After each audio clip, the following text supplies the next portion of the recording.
Jadi kami targetnya memang belum kita putuskan karena baru dibentuk kemarin. Kemudian rapat panja nanti setelah beberapa kali rapat panja mungkin kami bisa memutuskan untuk dapat diselesaikan. Tapi target kami bahwa ini harus secepatnya, tidak boleh lebih dari 1 tahun, paling berapa bulan, berapa masa sidang, insya Allah harus selesai, tergantung koordinasi kami dengan Komisi 6 maupun Komisi 3. Jadi untuk menentukan itu kami belum bisa sampaikan sekarang, dan kita secara terbit seperti yang tadi disampaikan kami akan update kalau ada perkembangan yang signifikan yang perlu kami sampaikan kepada masyarakat, tentunya kami sampaikan.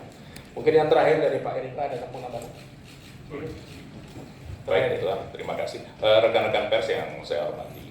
Sebenarnya intinya kenapa dibentuk panja ini supaya kami sepakat di Komisi 11 bahwa kepentingan nasabah itu adalah yang paling utama. Apapun ceritanya, mau dibawa kemana pun ini, politik segala hal, bukankah nasabah yang merasakan penderitaan? Dan itu yang menjadi fokus utama dari Komisi 11, bahwa ini adanya satu jaminan yang sudah disampaikan juga oleh Menko BUMN bahwa dana nasabah ini harus dikembalikan. Caranya seperti apa, waktunya, termnya, tentu itu ada aturannya seperti itu. Nah, kedua, kenapa panja ini dibentuk? Apakah panja ini hanya selesai karena soal ada yang salah, ada hal apa? Itu masalah hukum, biarlah masalah hukum yang berjalan. Tetapi yang paling utama dari di sini adalah evaluasi untuk membuat undang-undang. Kami kan ini tadi juga baru rapat balik untuk memutuskan mengenai RUU yang akan dievaluasi di akan datang, termasuk RUU BI, OJK, dan lain-lain. Kenapa? Inilah yang menjadi bahan nantinya supaya jangan ada hal ini terulang kembali. Karena ini bisa terjadi, tentu ada pembiaran, betul kan?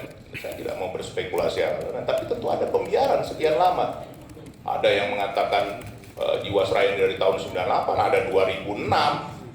Kenapa begitu lama dibiarkan? Nah, tentu ini ada hal yang perlu diperbaiki ke depannya. Dan tentu harus diselesaikan juga. Mengenai masalah hukum, biarlah nanti itu adalah masalah dari Kejaksaan Agung. Dan kami di Komisi 11 sepakat kalau hal ini juga bagaimana penyelesaian ini terbaik, tercepat, kemudian tuntas. Tapi tidak hanya cukup di situ, tapi bagaimana mengevaluasi ke depan supaya jangan ada lagi nanti bidang pengawasan nih, baik OJK, baik BI, baik juga Bapepam Bursa. Jangan lagi ada terjadi hal seperti ini. Jangan lagi ada terjadi hal harga demikian tinggi, harga saham bisa tiba-tiba menjadi tidak berharga. Ada hal apa ini? Tadi yang disampaikan oleh rekan tadi, apakah ini perampokan atau apa, itu silakan, itu soal hukum. Tapi bagi Komisi 11, ini menjadi pelajaran yang berharga dan jangan terulang kembali. Nah, bagaimana caranya jangan terulang kembali? Undang-undangnya, aturannya diperbaiki, dibenarkan. Karena kenapa? Karena ini sudah banyak aturan yang berlangsung sedemikian lama. Itu sebenarnya tujuan juga dari panja ini. Yang ketiga, yang terakhir sebenarnya ini bagaimana tuntas.